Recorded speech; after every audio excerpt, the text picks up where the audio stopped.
turmushga berib yubordilar. Bu joyini qo'ymasinlar. Qo'llarini menga chizayotgandilar.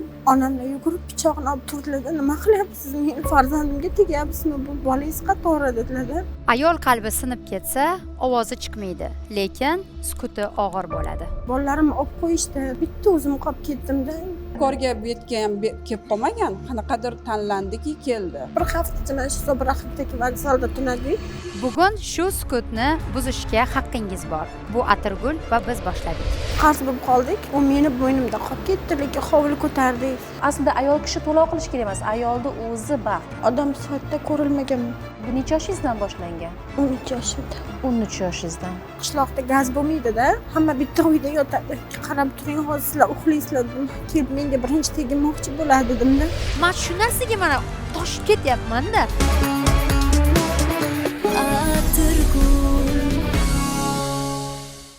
Xadicha ham boshqa qizaloqlar kabi baxtli bolalik davrini surishi, baxtli kelinchak bo'lishi, baxtli beka bo'lishi mumkin edi. Ammo bolaligi sinovlarga to'la, kelinligi uqubatlar qurshovida o'tdi. O'z farzandlari bilan ko'chalarda tunlarni tongga uladi. Eriga ham, qaynonasiga ham keraksiz buyumga aylandi go'yo.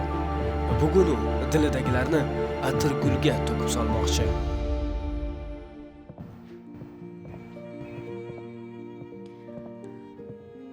Ayol qalbi sinib ketsa, ovozi chiqmaydi, lekin sukuti og'ir bo'ladi. Siz necha yil jim yig'ladingiz? Bugun shu sukutni buzishga haqqingiz bor. Bu Atirgul va biz boshladik. Assalomu alaykum. Dasturimiz homiysi Soft. Soft bu oilaviy baxt siri. Xayrbo'z tabiiy mahsulotlardan tabiiy go'zallikka. Atirgulning bugungi qahramoni Xadicha va ularning hayotiy hikoyalarini birgalikda tinglaymiz. Marhamat.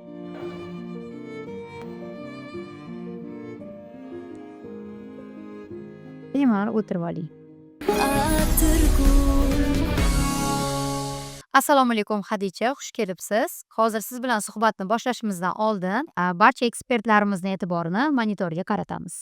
Dadamlar yo'la qorinlarda bo'lgan vaqtimda ajrashib ketishgan menimcha. Buvim bilan bobom qo'llarida katta bo'lganman. O'zim millatim Ozarbayjon, oyimlar turklar, o'zbekka turmushga chiqqanlar. O'gay ota bilan qanaqa bo'lgan munosabat? Yomon ko'raman. Hatto zo'rlamoqchi ham bo'lganlar. Turmushga chiqmasa, deganman deganda. Chunki yaxshi o'qirdim, maktabni o'qiyman derdim har doim. Erlardan juda ham qo'rqardilar. Xudo xohlasa yaxshi hayotga yetamiz, qarab turing derdim doim. Turmushga berib yubordilar-ki ish bilan. Norozi bo'lganimda turmushga chiqmayman. Birdaniga rozi bo'lganga onamlar hayron qoldilar. Nimaga rozi bo'ldi deb yig'lab aytib berdimda, shunaqa bo'lyapti. Meni tinch qo'ymayaptilar deganimda keyin hamma bitta uyda yotadi. Keyin bir kuni kechqurun keyin oyimlarga aytdimki, qarab turing, hozir sizlar uxlaysizlar dedim. Keyin menga birinchi tegmoqchi bo'ladi dedimda. Shundoq kelib qo'llarini menga cho'zayotgandilar. Onamlar yugurib pichoqni olib turdilar. Nima qilyapsiz? Meni farzandimga tegyapsizmi? Bu bolangiz qatori dedilar. Keyin o'zim rozi bo'lib turmushga chiqqanman. 15 yil bo'lgan turmushga chiqqanimga. Faqat anaqa o'sinlar bilan tenglashtirishadi birga yashaganimizda. Qarz bo'lib qoldik, uyni ko'tardik 15 yilda, lekin qaynona qaynotam bitta ham g'isht bermaganlar, ishni bermaganlar, lekin hech kim qarzni tan olmadi. U meni bo'ynimda qolib ketdi, lekin hovli ko'tardik. Instagramga ham qo'yib borganman. Bittalab g'isht tashiganlarimiz, usta ishlatganlarimiz, bolalarim bilan shu qarzni tan olishmadi. Biz bilmaymiz deyishdi. O'zi nima qilgan, olgan nima qilgan deyishdi. Har kun mana shunaqa janjal. Keyin onasini uyda yotadigan bo'ldi. Hatto kelib oltinim ham qo'l cho'zadigan bo'ldi. Bolalarimni olib qo'yishdi. Bitta o'zim qolib ketdim-da. Charchadimki, zerikdim oxiri. Aytdimki, bo'ldi, mayli ketaman deb. Hech kim esmasdimda baribir. Orqamdan keladigan odam ham yo'q edi. Ularni men to'g'ri tushunaman, balki orif havasi bordir. Ovsinlarim yaxshi joyda. Qaynonam bilan ovsinlar kelib urib yetaklab chiqardilar, lekin tan olishmadi. Hech qanaqa urmaymiz deyishdi-da. Qo'ni qo'shnilarimiz hammasi biladi qanaqaligimni. Vokzalda tunaganmiz. 1,5 yoshli to'lda qizim. Pulimiz ham yo'q edi, ishlamamiz yo'q edi. Bir haftacha mana shu So'braxtdagi vokzalda tunadik. Keyin bitta pattichkimga yozib qoldilar. Xadicha, tinchmisiz? Anaqa stories qo'ymayapti deb. U paytda yaxshi edi-da, auditoriyam ham ko'p edi. Rosa ehsonlar qilardim. Hammasi yaxshi edi-da. Keyin yig'lab bordim, mana shunaqa bo'ldi deb. Keyin o'sha qiz pul o'tkazib berdilar. O'ting birorta mehmonxonada yoting dedilar. Damizni ovoling, nimadir yeb oling. Surxondaryolik opani uylariga joylashtirdilar bizani. Emizikli edi. katta usinamadiki unaqa qilmagin baribir onasini gapidan chiqmaydi nima desa o'shani qiladi o'zing uchun harakat qilgin endi iloji yo'q dedi keyin shu bilan boshqa bezda qilmadim ya bolasi haqida ham so'ramadi ham maktabga bordim keyin kimdir aytgan qaynonamlarga keliniz kelibdi olib ketmoqchi bolalarni keyin yugurib keldilarda janjal boshladilar qishloqdoshlarimiz hammasi biladi qanaqaligimni keyin ular rosa meni yonimni oldilar mahallaga ham borib yonimni olishgan ona uni nimaga unaqa qilyapsizlar qiynamanglar hech kimi yo'q debdi bitta o'g'limni olib kela oldim naligisini olib kelolmadim hammaga foydangiz tegsa kerak foydangiz tegmasa hech kimga kerak emas ishlagan kunligim faqat mehmonxonaga ketib qoldi uni kunlik to'lamasangiz ertalabdan chiqazib yuboradi u yana o'sha kafega borib idish yuvib keldim akasi maktabdan kelib qaraydi keyin kunlik ishga boraman halol yezdirishga harakat qilyapmiz bir kun o'tiribmiz keyin o'g'lim aytdi ammalarim xotin izlashyapti dadamga o'sha uyni biza ko'targanmiz noldan dadam qanaqa ichardilar oldinlari pullari yo'q edi sizni hech kim mensimasdi ustab boqqanmiz g'isht tashiganmiz loy qilganmiz qanaqa dadamlar bizaga bermasdan uy dadamni nomida deb boshqa ayolni shundoq olib kelib o'tirarlar hali shoshmaymiz shunaqa bo'layki o'sha vaqtda keyin dadamni eslataman mana shu qilganlarni deb aytganda o'g'lim aytadi dadoy ona deydi shoshmay turing shunaqa vaqtimiz keladi va shu qiyinchiliklarni sog'inib eslaysiz bitta buxonkaga qancha harakat qilardik onajon deymiz o'sha vaqtda lekin u paytda hamma narsamiz bo'ladi harakat qilishimiz uchun hech qanaqa asos qolmaydi deydida o'shani motivatsiyasi bilan yashayman ishoning chunki juda mehribon singlisiga ham o'zimga ham o'sha har tomonlama u katta bo'ldi u уже bola emasda o'sha sudda ham faqat onasi aytgan gaplarni aytib berdi keyin shuning uchun o'zim ham keyin rozi bo'ldim oxirgi bo'ldi ajrashaman dedim sudyadan mayli hech nima kerak emas bizaga shu uyda yordam bersin bir xonali bo'lsa ham uy olib bersin deganimda sudya bu hech qanaqa unaqa qonun yo'q dedi sizga uy olib berishga lozim emas dedi mana alimentga berasiz aliment chiqadi dedi ikkita bola sizda qoladi bittasi bunda qoladi deb qaror qildi lekin bolalarni ham chaqirtirmabdi hech nima qilmabdi ular advokati bordi menda advokati yo'q ajrimdan keyin gaplashadigan bo'ldik bir ikki marta qaraydigan bo'ldi o'zicha yaqin munosabat o'rnatmoqchi bo'ldi lekin menga unaqa kerak emas-ku u naryoqda u yoqda uylansa bu yoqda men uni fohishasi emasman-ku qancha vokzalda turadi unda emiziklaydi bolam nima yeyapti deb unaqa qilmadi kun necha marta telefon qildim unda ham xabar olmadim bitta nonga ham pul bermadi nimaga endi u endi ajrashgandan keyin ular kerak bo'lib qoldi-da bittaniga hamma itarish kerakda faqat ayol kurash kerak qaynona ham er qo'shilib o'sinlar ham qo'shiladi bitta ayol bechora oilani saqlab qolaman deb bosh ko'tarish kerak bo'ldi san ket ajrash bitta faqat ayol oila uchun kurashadi faqat oila ayolga kerakmi faqat bola chaqa faqat ayolga kerakmi demak shunaqa ekan mani bitta savolim bor turmush o'rtog'im berdilar sudga ariza nima sababdan berdilar uyni qurishimiz uchun qarz olishimizga to'g'ri keldi o'sha qard meni bo'ynimda edi ustalar yeyishdi uyga ishlatdik qo'llariga oldilar lekin oxirida hech kim tan olmadi uni hech kim menga ishonmadi ham faqat qarz tufayli bo'ldi protsentga o'xshagan narsa ekan siz borib olgansizmi o'shanda o'sha qarzni qo'shnilardan olgan ekanlar xabar bo'lganmi uydagilaringizni shu pulni olishingiz haqida yangidan qurdikda uyimiz katta hovli ikkiga bo'lingan yarmida qaynonamlar turishadi yarmida biz turamiz eski uyimizda turdik keyin yangisini boshqa tomondan boshlab keluvdik toshkentda bo'lganlar har doim oyda bir marta borganlar hadicha opaning vaziyatlarida shunchaki oilaviy kelishmovchilik emas bu yerda qonunning qo'pol ravishda buzilishi huquqlarni poymol etilishi va oilaviy zo'ravonlik kechmoqda ya'ni O'zbekiston Respublikasi Oila kodeksi rasmiy nikohda bo'lgan har bir ayolni qonunan huquqlari nuqtai nazaridan yaxshigina mustahkam himoya ostiga oladi ko'chaga chiqazib qo'yishdi va bir hafta vokzalda tunashga majbur bo'ldim dedilar va bu aynan bir ayolni uy joyga nisbatan munosabatlarni buzilish hisoblanadi O'zbekiston Respublikasi Oila kodeksining aynan 23-moddasida keltirib o'tilgan rasmiy nikohda bo'lgan ayol o'zaro nikoh davomida orttirgan barcha mol mulklari o'rtada teng taqsimotga amal qiladi ya'ni o'rtada teng taqsimlanadi va 24 modda umumiy mol mulkni egalik qilish, tasarruf etish, foydalanish masalasi nuqtai nazaridan bu yerda Hadicha opamizning haqlari bor edi u uyda va yoki o'sha turmush o'rtoqlari kompensatsiya to'lash, da'vo arizasi ko'rilishi kerak edi. Mana shu bilan bog'liq huquqlari bor edi Hadicha opamizda. O'sha oilaviy zo'ravonlik og'ir ahvolga yetib boradigan bo'lsa, murojaat qilib, order olib o'zingizni himoya qilsangiz, bu ancha huquqlaringizni himoya ostida ekanligini anglatadi. Ma'muriy javobgarlik to'g'risida kodeksimizning 59.2-moddasida, Jinoyat kodeksimizning 126.1-moddasida oilaviy maishiy zo'ravonlikka qarshi javobgarlik belgilab qo'yilgan va aynan oila kodeksimizning 79-moddasida aytib o'tilgan.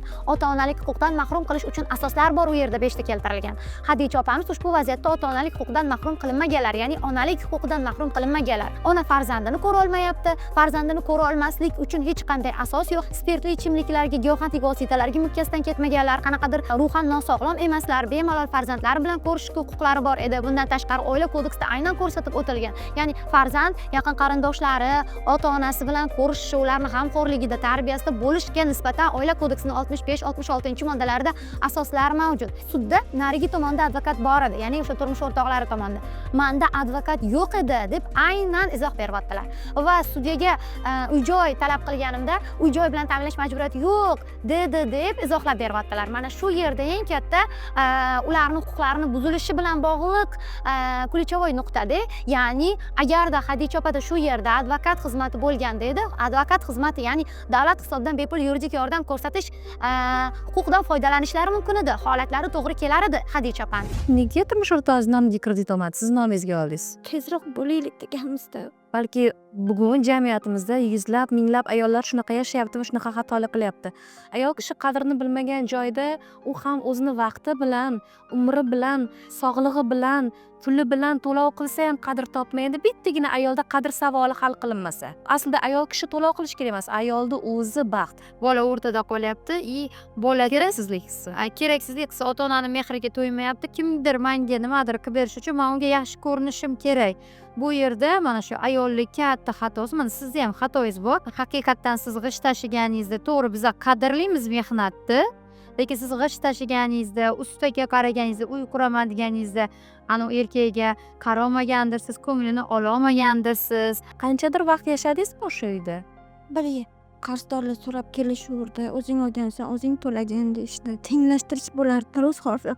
Qaynonamlar har doim qarang, men bu ortingiz qanaqa, siz qanaqasiz, qarang, uni ota-onasi mamlaqa, siz mamlaqasiz. Solishtirish bo'larmi? Solishtirish. Qo'lingdan ish kelmasa hech kimga kerak emas. Demak, avvalo bu hisni onalarida ko'rganlar va onalari bergan, undan keyin men kerak bo'lishim uchun o'zimdan qanaqangidir qiymatli narsa berishim kerak degan tushuncha bilan berib ham qadr topmaganlarni ko'rgan. Endi bu yoqda faqat ota-ona bola tug'ildiki, uni shunchaki borligi uchun yaxshi ko'radi, achomlaydi, to'ydiradi. Bizni hozir sizda ham bolalaringizda shu muammo davom etadi. Nimaga? Chunki siz ham qo'liga shunchaki borligi uchun ularni yaxshi ko'raman emas, mana o'g'lim to'ylarib bo'layapti menga degan narsa bilan yaxshi ko'rasiz. Ota-ona bolani shuncha yaxshi ko'rmadi, bo'ldi yuraveradi-ki, unga bunga mana qilib qiymat qidirib yuraveradi. Yaxshiyamki psixologiyada bunga yechim bor. Ya'ni ota-ona bilan bog'liq travmalarda, o'sha mayli sizni boshidan ko'rmagandirsiz, ayol kishini shunchaki qadrlangan yoki siz dunyoga kelganingiz uchun ota-onangiz tomonidan qadrlanganingizni ko'rmagan bo'lishingiz mumkin. Inson ko'rganini yaratadi. Qo'shniniki nima bo'ldi? Qo'shni masalasi.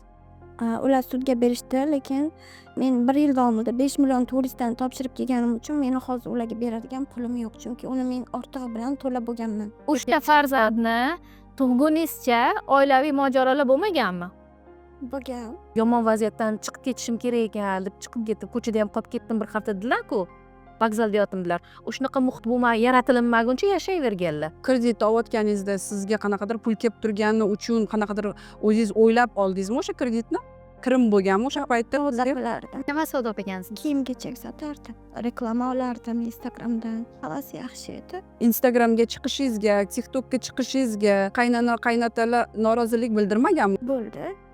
U TikTokga Toshkentga kelganimdan keyin chiqqanman, chunki bolalarimni yedirishim kerak. Mehmonxonaga Ungacha Instagramlarga chiqardingiz-ku. ungacha Instagramga chiqqanman. Yo'q, faqatgina qishloq hayotini ko'rsatib Turmush tarzini ko'rsatgansiz. Er bilan munosabatlar qanaqa bo'lgan?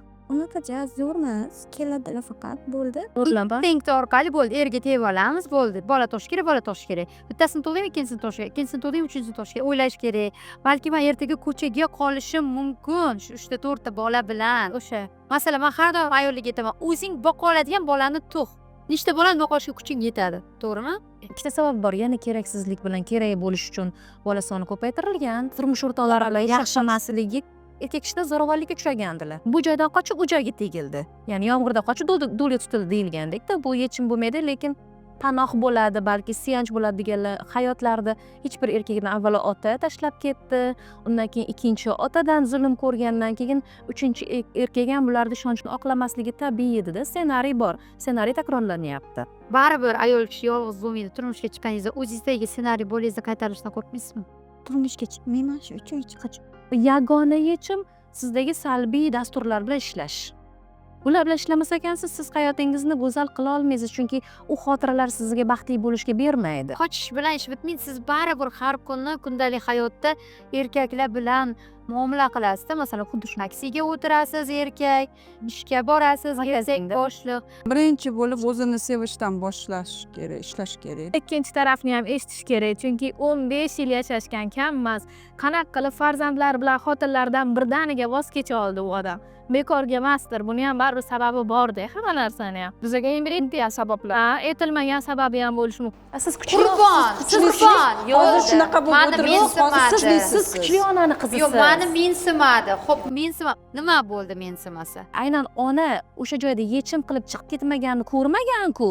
Ko'rmagani uchun bular ham chiqib keta oldi. O'shani xuddi hali bular. Hadicha, sizni qarindosh urug'laringiz bilan qanaqa munosabatingiz? Men hech kim Yo'q, hech kim. Tog'alarim bor, Rossiyada o'zini oilasi bilan. Men ularga hech nima deya olmayman. Harakat ham qilmadingizmi otangizni topishga?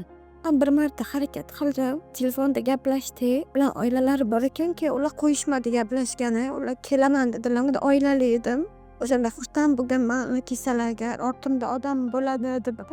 Kelish bilan yo'q bo'lib qoldilar. O'zlarini yolg'iz his qilganlar, undan keyin kamsitilganlar. Shu uchun ularning o'zlariga bo'lgan ishonchlari so'nib bo'lgan. Umuman himoya yo'q. Men odamni hatto eslay olmayman. Hamma uyda shuna bitta stolning ustida o'tirganmiz, ayog'ida tog'amni bolalar shakar choy ichib o'tirgan joyga bizni o'sha shakarni ichishimiz mumkin bo'lmagan narsalar bo'lgan. Bu narsani men yoshligimdan ko'rganman.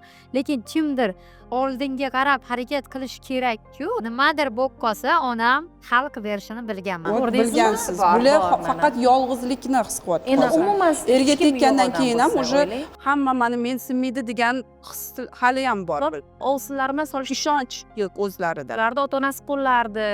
Yaxshi hayotda yashashni xohladilar. Bular chunki blogerlar, ko'pchilikni ko'ryaptilar. Buni muhitidagi odamlarga u narsa yoqmagan. Meni fikrim bu. Yaxshi hayotni tanladilar bular. O'zlari Sizga shunda savol beraman. Shunda blogerlar odamlarni buzyaptimi shunda? blogerlar odamlarni buzmaydi. Blogerlarga qarab intilgisi keladi, yashagisi keladi. Anu joyda qotib qolish ekan degani emas. Men qo'limdan keladi deb o'ziga ishonch bildirib chiqib ketgan. Lekin blogerni buzadi ham. Lekin buzadi. Endi hammani buzmaydi u. Emas. Hammani buzmaydi. O'zingizlar turmush qurasiz. Turmush o'rtog'ingiz bilan, bolalaringiz bilan bir dasturxonda o'tirish bu baxt. Lekin ana yoqda hamma bilan siz majbur emassiz har kuni qaynotingiz, ovsiningiz bilan o'tirishga. Voy jonim, biror qaynonamda yashaydigan odamlar bor. Juda noto'g'ri. Yo'q, biz alohidamizda, biz alohidamiz. Qanaqadir bir vaqtda alohida o'tirish mumkin. Har doim bitta joyda o'tirish bu unaqa emas.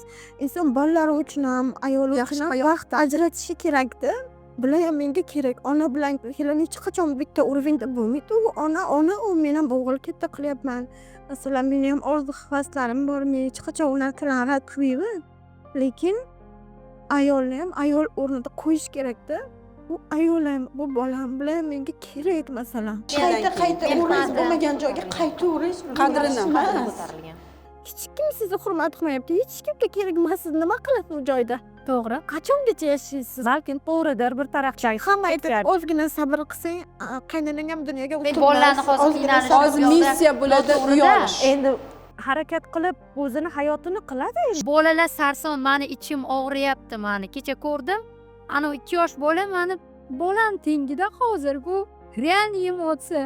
Meni uyimda shunaqa bolam bor. Men u bolani hattoki ishimga olib bormayman, ishim hamda bir qadamda.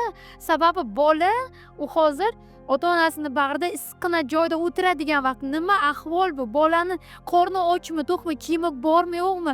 Qachon oxirgi marta nimadir qorni to'yib yegan? Men shu narsaga mana toshib ketyapman-da. Hadicha, bitta o'g'lingizni ko'rmaganiz ancha bo'ldi, to'g'rimi? G'oyib. Aha. Ular u bolangiz hozir kim bilan yashaydi? Qaynonam. Qaynonlar bilan yashaydi. Ular bilan aloqangiz bormi? Gaplashib turasizmi? Hozir gaplashishni xohlagan bo'larmidingiz? Endi tabiiyki bolangizni sog'inishingiz, chunki onani qalbi qoladi bola qolgan joyda. Sizni holatingizni tushunyapman. Men harakat qilaman sizga yordam berishga. Agar qaynonangizning nomeri bormi? Eringizchi? Hop. Bu menimcha bloklangan kirish qo'ng'iroqlari. Bu yerda hamma o'zini ishini ustasi bo'lgan ekspertlarimiz bor. Qani Oybarchin, siz bularni qanaqa his qilyapsiz? Sizni eshitamiz. Hadicha ko'rsatuvdan nima xohlayapsiz? Bizdan nima xohlayapsiz? O'zimni o'rnim bo'lishini xohlayman. Yaxshi, sizda maqsad paydo bo'libdi. Demak, shuncha vaqt o'zingizni o'rningizni his qilmagansiz, o'zingizni. Qachon odam sifatida ko'rilmagan. Qachondan beri? Doim Bu necha yoshingizdan boshlangan? 13 yoshimda. 13 yoshingizdan. Demak, bu turmushingizdan oldin boshlangan, a? O'shanda yashab qolish uchun sizda nima qaror paydo bo'ldi? Shu turmushga chiqsam hammasi yaxshi bo'ladi. Dadam bilan qo'llarida ko'p qiynaldim. Aha. U har bitta yegan ovqatingiz minnatli bo'ladi. Shu uchun Oyimlar aytardi, ertalab safar qilmoqchi bo'lsam, bolamiz sen ovqatlanmay turgin, ketgandan keyin yeb olasan derdilar. Oilasini saqlab qolishga harakat qilgan onasi. Faqat shu. voz kechishni o'rganish kerak. Yo'q bo'lgan oilani. O'sha yo'q u bo'lgan uchun, oilani. u uchun oila. Oila degani bu faqat er xotin bitta Vatan joyda u yashaydi uchun. degani emas-da. U uchun shunaqa. ona ham tirik qolish uchun harakat qilgan. Bu farzandini ham o'sha joyda o'zi bilan olib o'tirishni xohlagan. Chunki u eriga yaxshi ko'rinish kerak bo'lgan. Xuddi shu narsani Hadicha takrorlayapti hozir uyida. 13 yoshingizda turmushga chiqishim kerak ekan deb o'yladingizmi yoki meni ko'rishlari uchun, his qilishlari uchun kerakli bo'lishim kerak deb o'yladingizmi? Yo'q, men faqat o'sha uydan ketish haqida o'yladim. Faqat ketish haqida o'yladingiz. Demak, bugungi kundagi uydan chiqib ketgan voqea aslida 13 yoshdagi Hadichani holati ekanda. Qochish. Siz 13 yoshdagi Hadichani qutqaribsiz-da aslida. O'g'lingizni misolida, kichkina qizingizni misolida aslida o'zingizni qutqaribsiz. Agar o'sha paytda sizga kimdir bor, chiqib ket, qoch, turmushga chiqaman dema, erkaklar o'zi shunaqa, o'zingni hayotingni qur deganda, onadan shu gapni eshitganingizda, siz turmushga chiqishni emas, o'zingizni yo'lingizni qurishni tanlagan bo'lardingiz aslida, to'g'rimi? O'qirdingiz, ya'ni. O'rnim bo'lardi. Hozir o'g'lingizga o'sha 13 yoshdagi Hadichani hayotini bera olyapsizmi? Ya'ni yarata olmagan hayotingizni bera olyapsizmi? O'qiyaptimi? O'qiyapti. Yaxshi o'qiyapti. O'qishlari yaxshimi? Yaxshi. Demak, o'qish uchun qo'llab-quvvatlayapti. Nima kerak bo'lsa hammasini qilishga tayyorman uchun. Chun to'xtamayapsiz, kechasi uxlamayapsiz ama. Demak, siz yaxshi onasiz. Ya'ni qo'lingizdan kelganini qilyapsiz. Onangiz qila olmagan ishni bugun bolalaringizga qilmoqchi bo'lyapsiz, a? O'zingizdan ko'nglingiz to'layaptimi ona sifatida? Chunki harakat qilyapman, hozir ularni ishimdan kami yo'q. Hamma narsani ularni eshitishga harakat qilyapman. Har kuni nima xohlayapti, qanaqa narsa xohlayapti. Hozir katta o'g'limga maqsadlari bor, bemalol erkin ayta oladi. Молодец. O'qiyman deyapti. Kecha Ha, aydiga yutuqlari qiziqishini bo'lgan. aytdi. Nima qilib bo'lsa ham to'lab beraman o'sha kurslarni. Kerak bo'lsa, katta o'g'lingizga uy qurib bergan bu bolalaringizga uy qilib bera olasiz. Ozgina kuch yig'ib olishingiz kerak, a? Katta o'g'lingiz. Katta o'g'ildaylu. To'g'risida, bizni jamiyat tayyorla katta o'g'il bilan yashaydi asosan. Ona arxetipi kuchli ishlayapti. Qolgan tomonlar o'chirib qo'yilgan. Shuning uchun ham mana hozir bo'ladi shunaqa muammo. Eng avvalo onalik instinkti uyg'ongan. Juda ko'p ayollarda onalik instinkti yo'q. Uyg'onmagan. 3 ta bolasi bo'lsa ham bolalarni tarbiya qilishda yoki katta qilishda chaqaloqni qarashni bilmaydi. O'zi bola pozitsiyasida. Lekin bular 13 yoshda qaror qabul qilgan. Ona qaror qabul qila olmagan qarorni bular qabul qilgan. O'sha joyda men bolalarim uchun bunday ona bo'lmayman degan 13 yoshda. Shu uchun qiynalgan onalarni o'g'il bolalarida ko'rishni xohlamagan. Endi miyani ikki xil funksiyasi bo'ladi. Faqat shunga ishlaydi. Birinchisi qochadi, ikkinchisi agressiya qiladi-da. bularda qochish funksiyasi ishga tushgan. Agressiya mana masalan manda kurash funksiyasi ishga tushgan. Bu ona qornidan boshlanadi. Ona qorniga qattiq nimadir tegib ketsa, bola yopilib oladi yoki pirchilashni boshlaydi. Ya'ni bu narsa insonni ona qornidan boshlangan miyan funksiyasi hisoblanadi. Bularda qochish funksiyasi ishga tushdi, lekin har doim qochish bilan ish bitmaydi. Qilib ham turish kerak. To'xtatay. Ya'ni qiz bolaliklarda ona bu bo'lganlar, ukalariga qaraganlar, onalariga qarashganlar. Undan keyin faqat ona pozitsiyasi bo'lgani uchun erga ham onalik qilingan. Ya'ni ayollik qanday ayol bo'lish tushunilmagan. 15 yil davomida qaysidir ma'noda 15 yosh qizganlar. U bola balki turmush o'rtoqlari 5 yoshda bo'lganmi ongi, ya'ni hali ham onani gapidan chiqmayotgan bo'lsa, ongi qarashlari juda ham kichkina bo'lgan. 15 yoshga yetkazgandan keyin endi bu o'smir yoshiga yetdi. Endi bu onaga tashab ketsam bo'ladi, lekin men bu bolalarni qutqarishim kerak. Tushirma qildim. Ha, va qaysidir joyga yetgandan keyin endi o'zlarini ham o'ylash kerakligini tushunib yetdilar. To'g'ri xulosaga kelganlar, to'g'ri nuqtaga kelganlar, to'g'ri. O'zingizni topib, ayol sifatidagi o'zingizni o'rningizni joyiga qo'ymas ekansiz, farzandlaringizga haqiqiy baxtli bo'lish ilmini bera olmaysiz. Ming bolalaringizni moddiyatini hal qiling yoki bo'lmasa qo'llab-quvvatlang ma'naviy tomondan, ota o'rnini ham bosib bering. Ha, ona kerak bo'lsa hamma narsa bo'lib beradi bolasi uchun. Lekin ona o'zi orqali qanday chiroyli yashash ko'nikmasini bermas ekan bolaga, bola baxtli bo'la olmaydi. Va eng to'g'ri joyga kelib, mana to'g'ri manzilda o'tiribsiz. Biz o'zimizni sizga ko'magimizni beramiz, terapiyalarimizni o'tkazamiz siz bilan. Hozir birinchi o'rinda muhim narsa nima? Uyimiz bo'lishini xohlayman. Uyimiz bo'lish. Boshpana bu ayol degani. Ayol o'zini topgan joyda uy paydo bo'ladi. Ayol o'zini topmagan joyda bor narsalarni ham yo'qotadi. Yo'q, oilani asrayman deb sog'ligini yo'qotish yoki bo'lmasam o'zini umrini yo'qotish, vaqtini yo'qotish xato bu. Xato deb o'ylangan emas, aniq xato. Studiyamizda mana eng zo'r ginekologimiz, shifokorimiz borlar, Lobar Ergash bilan. Bemorni ko'rayotganda o'zi habitusdan ham bilinadi. Mana kasallikni biz hali analiz, tekshiruvlarsiz ham ba'zi kasallik tashxis qo'yamiz. Men bu qizni qaraganimda, men bunaqa sog'lik bilan muammosi bo'lgan odamchi mana bunaqa narsa. Birinchi o'rinda aytganingizdek yashashda, yashab qolish. Qatidir og'rib tursa-chi, uyi ham o'ylamaydi. Farzand ham kelib to'lib, u qatidir og'rib turganini o'ylaydi. Bu qiz birinchi kelganda agar mana menga o'shani birinchi aytardilar. Mana meni mamatimda mana bunaqa narsa bo'ldi, men yoki mana bunaqa operatsiya o'tkazib, buni birinchi aytadi hamma. Men endi bemorlar bilan juda ham ko'p muloqot qilganim uchun shunaqa. Menimcha hadicha sizda sog'lik bilan muammolar kuzatilmagan, ularda hech qanaqa kalta yeganingizda hech qanaqa holatlarga tushmagan shunaqa. Endi ko'kargan unaqa bu Talaqotda unaqaligi sabab Ya chiqqan joyi yo'qmi?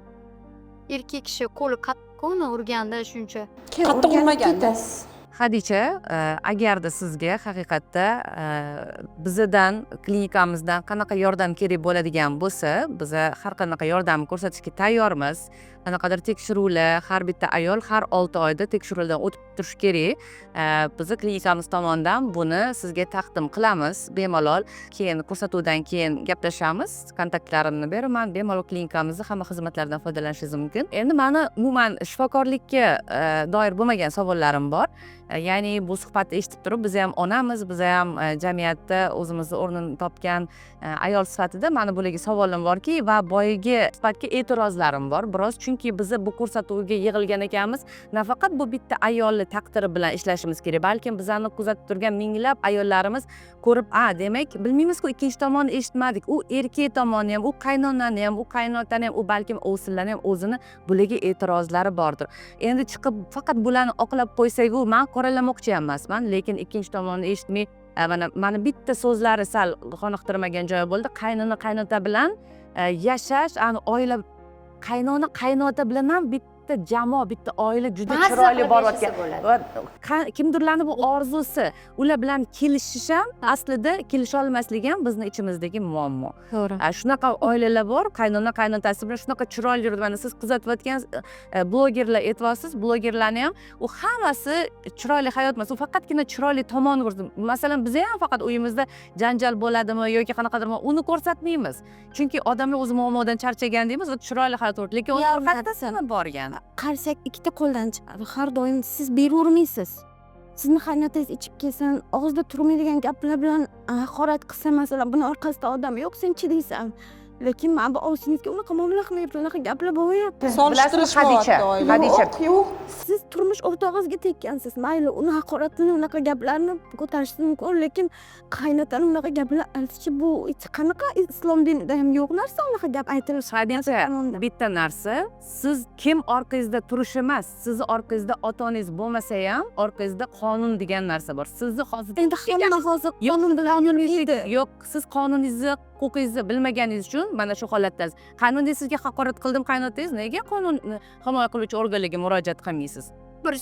Men bilasizmi, bir kunda nechtalab ayollar bilan gaplashaman, kerak bo'lsa homilasini saqlab qolishim uchun oilasi bilan gaplashishimga ham, kerak bo'lsa birga qilishimga ham to'g'ri keladi. Siz siz o'zingizni o'sha qarichingiz bilan o'lchaysiz, o'zingizni mana shu ko'ruvzoningizni ko'ryapsiz. Bizda huquqiy madaniyat ham shakllanmaganda, ana shu bizda yana aytadilarki, gap so'z bo'ladi, nima bo'ladi, nima deydi, hozir borib erimni militsiyaga bersam, qaynotamni militsiyaga bersam deydilar-da, tayyorgarlik degan o'yladilar. Lekin oxiri undan-da battar bo'ladi. Afsuski, oilaviy munosabatlarda nega senga shunaqa munosabat bo'lyapti, balki sen o'zingdan qidirib ko'rarsan degan joyini eshitishmagani va o'sha qismini ishlashmagani uchun mana shu holatda, ya'ni bu yerda ovsin faqat yaxshi joydan chiqqaniga bog'liq emas. Nega ikkita odamga ikki xil munosabat bo'layotganiga qarash kerak. Psixologlar afsuski bugungi kundagi men chala savod degim kelmagan bo'lardi. Balki tajribasi kamroq bo'lgan psixologlar noto'g'ri targ'ibotlar qilib qo'yaptiki, oilalarda buzilishiga ham sabab bo'lib qolyapti-da. Aslida sen o'zingdan qidirib ko'rgin, xo'p, bu odam senga haqorat qilyapti, senga nisbatan shunaqa munosabatda bo'lyapti ekan. Sanda balki erkak kishiga nisbatan qandaydir salbiy fikrlar bordir. Agar o'sha qismlaring bilan ishlab ko'rarsan deganda, o'sha salbiy joylar bilan ishlab chiqqanlarda uyda chiqib ketishga ham hojat bo'lmasdi aslida. Lekin shunaqa vaziyatda bor, erkaklar aytadiki, xotinimni anov buzdi, xotinim anov buzdi. Asan xotinga ozgina erkala, ozgina qo'liga pul ber, ozgina sen xotinjon yaxshiyam borsan-da, o'sha xotin o'sha yerda o'lsa o'ladi, hech qayerga ketmaydi. Biz ayollar shunaqamiz. Hozirgi vaziyatimizda yechim qanday bo'lishi kerak? Birinchi navbatda mol mulkni bo'lish to'g'risida sudga da'vo arizasi kiritsa bo'ladi. Ya'ni nikoh davomida orttirilgan o'sha erni nomidagi mol mulk va u uyni qurilishida to'liq Xadicha opamiz ham ishtirok etganlar. Va ikkinchi navbatda kredit masalasi. Ya'ni bu kredit nikoh davomida olingan va bu kreditga agarda to'liq uy-joyni ta'miri uchun pul sarflanganligi isbotlansa, kredit majburiyatini o'rtada taqsimot bilan bog'liq holatni qayta ko'rib chiqish lozim. Va bundan tashqari aliment masalasi. Ya'ni uchala bolaga to'lanadigan aliment masalasi va bundan tashqari farzandlarni hozir bittasi narigi tomonda qolgan ekan va u farzandlarni hozir Xadicha opamiz ko'rgilari kelyapti, olgilari kelyapti. Mana bu bolani o'zlarini tarbiyalariga olish bilan bog'liq holat ochiq qolmoqda va mana shu jarayonlarga huquqiy yechim berib oydinlashtirilsa, Xadicha opamizning ahvollari anchagina o'nglanadi va bundan tashqari ijtimoiy yordam. Hozir ijaradalar, farzandlar qo'llarida, ijtimoiy ta'minot, ijtimoiy yordam, ayollar daftari mavjud. Mana shu bilan bog'liq ta'minotni ham olsalar, anchayin hozirgidan nisbatan hollari o'nglangan bo'lar edi. Mana ko'rsatuv ijodkorlari qahramonlarimiz bilan birgalikda 3 oy davomida qadam-ba-qadam ularni sog'lom hayotga qaytarish, ularni qo'llab-quvvatlash jihatdan birga ish olib borar ekanlar. Shu jihatdan biz yuristlar ham qarab o'tirmaymiz. Aynan xotin-qizlarimizni qo'llab-quvvatlash, ularni qonunan himoya qilish, ularning huquqlarini yanada qo'llab-quvvatlash nuqtai nazaridan qo'limizdan kelgan barcha chora-tadbirlarni ko'ramiz. Ularni aynan kodekslarimizda, qonunlarimizda ko'rsatib qo'yilgan huquqlarni himoya qilish bilan bog'liq qanday ish bajarilishi kerak bo'lsa, barchasini bajarib amalga oshirib, inshaalloh Xadicha opamizni huquqlarini qayta tiklab, barcha chora-tadbirlarni ko'rishda ko'maklashamiz degan qarorga keldik va bu jihatdan biz barcha chora-tadbirlarni ko'ramiz va tayyormiz. Bilasizki, bizni ko'rsatuvimizda homiysi Soft kompaniyasi, hozir Soft kompaniyasining rahbari bir nechta savollar bor ekan. Xadichaxonga eshitamiz. Xadicha, sizga birinchi beradigan savollarni shu paytgacha qanaqa ishlarda ishlagansiz? Hech qayerda ishlamaganman, uydan Savdoda ishladim deyapsiz. Qancha vaqt ishlagansiz? Men buni so'rashimdan maqsad sizni balki kompaniyamizga ishga taklif qilish maqsadida so'ramoqchiman. Bizda kelsangiz, psixologik testlarimiz bor. Ma'qul kelsa, sizni o'sha qobiliyatlaringizga qarab ishga olishimiz mumkin. Balki hozir birinchi o'rinda siz o'zingiz topishingiz uchun moliyaviy holatingizni yaxshilashingiz kerak. To'g'ri. Bolalaringizga yaxshi hayot bermoqchimisiz? Oldin siz ham o'zingiz moliyaviy holatingizni yaxshilaganingizdan keyin bolalaringizni o'zingiz xohlagandek sharoit yaratib bera olasiz. Shuning uchun kompaniyamizga taklif qilmoqchiman sizni. Ajoyib taklif. bo'lyapti. Chunki bularga hozir Toshkentda как раз eng kerakli narsa o'ziga bo'lgan samootsyenkasini ko'tarsa, atrofidagi o'sha voz kechib ketgan eri ham yaqinlashadi. va hozir savol bermoqchiman Xurshida, bular hozir o'zlarida ortiqcha vazn bo'lishiga sabab nima? Eng asosiy sabab bularda kortizol gormoni. Kortizol bu bizani xavfdan himoya qiladigan gormon hisoblanadi-da. Aynan tanamizda kortizol oshishi bel atrofi, qorin atrofida yog' yig'adi va tanamizni tashqi ta'sir kuchidan himoya qilishga harakat qiladi. Aynan hozir bularda stress natijasida kortizol gormoni oshganligi sabab ozgina pechenye yesalar ham yoki nimadir perekус qilib qo'ysalar ham aynan o'sha narsa zaxira sifatida saqlanib boryapti-da. Shuni hisobiga ham qorin atroflari, biqinlarida o'sha yog'lar yig'ilishi boshlangan. Asablarni tinchlantirib, magniylarni ichib, uyqularni yaxshilaganlaridan keyin, ovqatlanish tartiblariga rioya qilib o'z vaqtida yeyishni boshlaganlaridan keyin bularda ozish jarayoni boshlanadi. Bularga hozir biza joziba loyihamizni dasturini beramiz. Aynan u dasturda ham ayollikni o'rganadi va u bilan birgalikda tanaga e'tibor berish, sog'lom turmush tarzi haqida to'liq ma'lumotlar bo'ladi. Hozir biz bu yerda Hadichaga hammamiz yordam berish maqsadida yig'ilganmiz. Men ham o'zimiz sohamdan kelib chiqqan holda bularga yordamimni beraman. Hadicha, siz hech kosmetologga borganmisiz? Bormagansiz. O'ylab ko'rgansiz o'zi borishni? Nimalardir qilib, yuzingizga qanaqadir uxotlar qilib, o'zgartirishlar kiritishni o'ylaganmisiz? Masalan, Mana shu Toshkentga kelganimdan keyin bo'lgan bu narsa, ishlab yurgan vaqtimda kiyinib keladigan chiroyli ayollarga qarab, menda ham shu fikr uyg'ongan. bo'ldi, bo'lmasa mana shu orzungizni nima deydi amalga oshirgan holda men barcha o'zimni xizmatlarimni taklif qilib, sizga nima xohlasangiz hammasini qilib berishga harakat qilaman. Chunki sizni yuzingizda unaqa ko'rib turibman, problema yo'q, lekin молодец, shuncha stressda ham yuzingiz juda ham yaxshi turibdi. Bu katta yengga ham bog'liqda, chunki bunaqa stress bilan yashagan odam juda ko'pchilik qarib ketadi-da ko'rinishi. Hozir chiroyli ko'rinishlari qanchalik yordam beradi o'sha muammosidan chiqishga. Ko'p ayollar, bizaga keladigan ayollar juda ko'pchilik stress bilan keladi. Qanaqadir eri bilan urushib qolib, qaynotasini bilan urushib qolibchi, haligi joyga kelgandan keyin, bizani joyga kelgandan keyin ancha o'ziga ishonchi oshib, qanaqadir kayfiyati ko'tarilib, boshqacha bo'lib ketadi. Hammasini aytadi, shunaqa mush bo'ldi, boshqa bo'ldi, o'zimga qarayman, o'zim uchun yashayman deb keldim deb kelishadi. Juda katta motivatsiya beradi bizani sohalarga. Hozir studiyada bizni ko'rib turgan ayollar mani o'zi muammoim boshimdan oshib yotgan bo'lsa, hozir go'zallikka ne hojat deb o'ylashlar mumkin, lekin biza ayollar qanaqa holatda bo'lishimizdan qat'iy nazar biza go'zal bo'lsak hamma muammoni hal qila olamiz. O'shanda biz o'zimizga bo'lgan ishonchimiz oshadi. Ozgina bo'lsa ham ko'chaga ishonch bilan chiqamiz. Hozirgi kunda eng yetmayotgan narsa qahramonimizga. Shuning uchun ayollar har doim go'zal bo'linglar. sizni kimligingizni, sizni kiyinishingiz, siz o'zingizni tutishingiz yetadi. Shundoq borasiz, masalan, mana shundoq borsangiz ishga qabul qilmasligi ham mumkin-da. Mana shundoq qaraydi. Yo'q, menga bu Hadichada hozir ishonch yo'q. Ishonch qayerdan keladi? Когда o'ziga qaragan, o'zi pardoz qilib, kiyinishi, har taraflama o'ziga qaragan bo'lib, ishonch paydo qilib, o'ziga borsa, xohlagan ishiga kira olsa bo'ladi. O'zini ko'rsatib berish kerak. Kimligini kiyimlari aytib beradi-da. Shuning uchun men har doim aytaman ayollarga, o'zingizga qarab yuring, chiroyli bir-biriga tushirgan holda chiroyli qimmat kiyinish shart emas.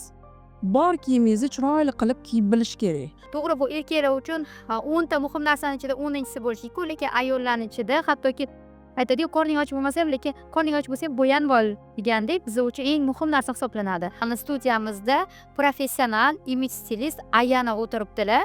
Demak, hozir qahramonimizni stilistimiz bilan birga o'z stillarini o'zgartirib, boshqa insonga aylanishga birinchi qadamni tashlash uchun jo'natamiz.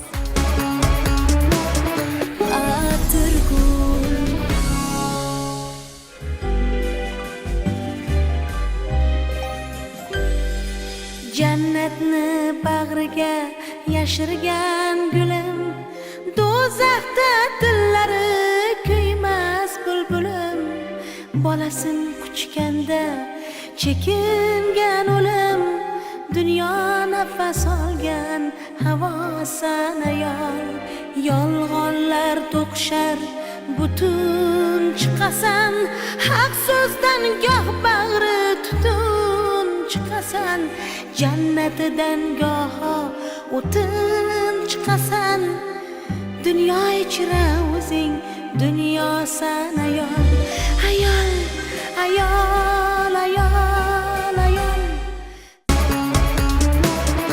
atirgul.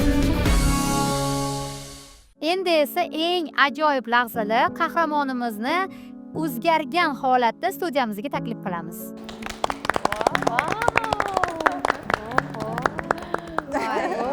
Kim olib keltiring? Tanimadinglar, manimcha. Tanimadik, rostdan tanimadik. Endi ishga qabul qilasizlarmi? Oldinglarga borsa, Ko'proq oylik ham to'laysiz. вот qimmat ko'rinishga ega bo'ldi. Birinchidan bu yerda ortiqcha vaznni yo'qotishga harakat qildim. O'zlariga moslashgan holda o'sha siz aytgandek o'sha ortiqcha biqin dedingiz-ku, o'shanaqa narsalarni ko'rsatmaslik, ortiqcha yog'larni ko'rsatmaslikka harakat qilib, shunaqa jaketdan foydalandim. Bu jaketni har doim hamma narsa bilan kiysa bo'ladi. Jinsi keng shimli bilan ham juda ham chiroyli turadi. Bu stilimiz casual stil deb nomlanadi. Bular ochiq kiymayman deganlar sababli shunaqa shlyapa va ro'moldan foydalandim. Hozirgi mavsumga moslashtirib, shunaqa stilni yubkani moslashtirdik. Hozir kletka, poloska kiyimlarimiz juda ham urfda. Va oyoqlariga shunaqa jigarrang mosladim. Nimaga? Chunki polniy obraz mana shu bir xillikda ketsa, bu sizni har doim ozg'inroq, ixchamroq ko'rsatishga harakat qiladi va bo'ylarni ham baland ko'rsatadi. Ajoyib. Baho beringlar. Hozir endi bo'yaga hayotda qaba ayol. Voy kuldi, o'zgardi. Men o'sha narsani bildim. Laddi qomatlari o'zgardi, o'zlarini tutishlari o'zgardi. Qanaqasiz qilyapsiz o'zingizni? Shunchaki kursam, shunchaki kursam. Detallar ham juda ham katta rol o'ynaydi bu yerda. O'sha detal aksessuarlarimiz, shlyapa, zirak, sumka, hammasi detal hisoblanadi. Даже mana shu ro'mol ham aksessuar hisoblanadi bu obrazda. Sizni ham ishingizga qoyilmiz Aliya. Real. O'tgan safar bir shokka solganingiz, endi yana bitta shok. Endi kiyinmasak 10 yilga yoshardilar-da. Ayanasda o'z magazinining asoschisiman. Shu kiyimlarimiz hammasi o'zimizning magazindan. Shu kiyimni juda ham yarashdi va Xadichaxonga hadya sifatida shu obrazni sovg'a qilmoqchiman va hamma ayollarni taklif qilib qolaman magazinimga. O'sha bor kiyimlaringizdan chiroyli obrazlar yaratib, o'zingizga yarashadigan qilib kiysangiz, u shart emas, qimmat magazinga borib, qimmat ko'rinishga ega bo'lish. Faqat o'sha tanlashni bilish kerak, o'zingizga yarashganini bilishingiz kerak. Juda ham ko'p kiyimlar, obrazlar bizning magazinda eng trenddagi kiyimlar desam ham adashmayman. Hammani taklif qilib qolaman. Kelinglar. Rahmat jonim, rahmat.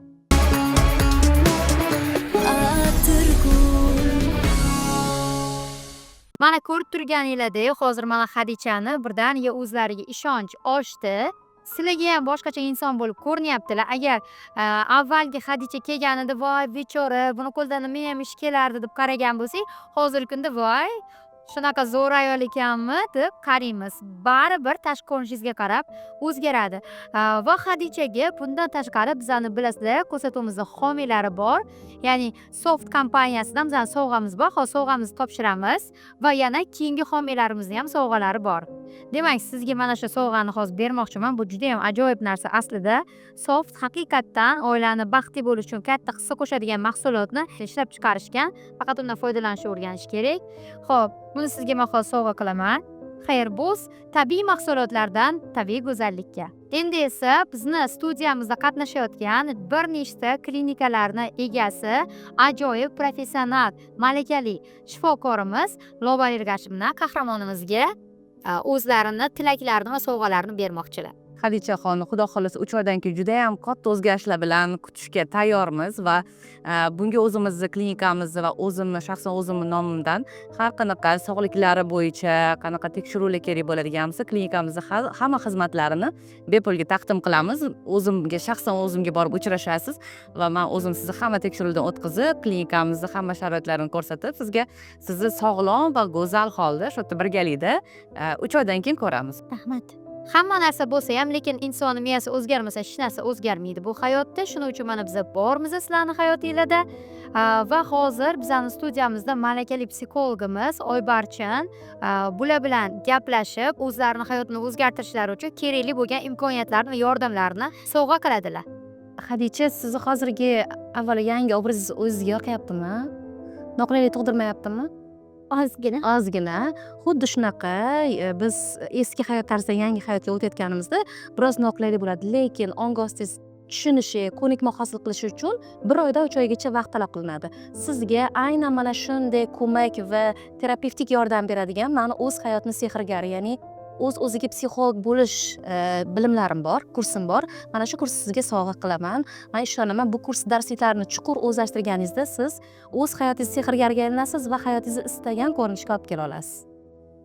Judayam yaxshi. Oybarchim bilan birgalikda qo'lni qo'lga bergan holda biz ham o'zimizni psixologik markazimizdan kerak bo'lgan barcha yordamlarni beramiz, chunki bularni ko'rib turibman, harakatlar bor, xohish bor, faqatgina turtki kerak. Turtki kerak va miyani o'zgartira olmayaptilar, programmalarni o'zgartira olmayaptilar va biz birgalikda 3 oy davomida bularni hayotlarini o'zgartirishga yordam beramiz.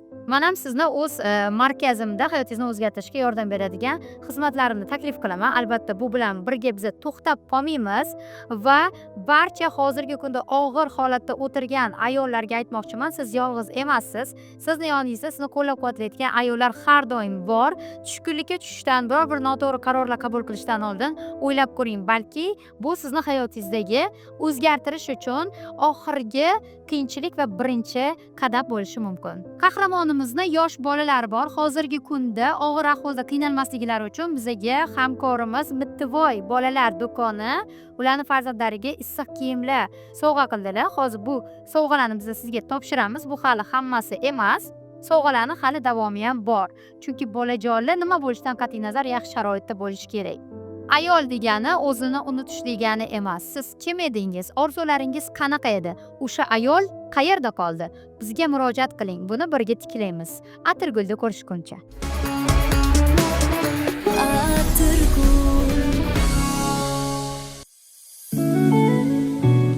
Soft oilaviy baxt siri.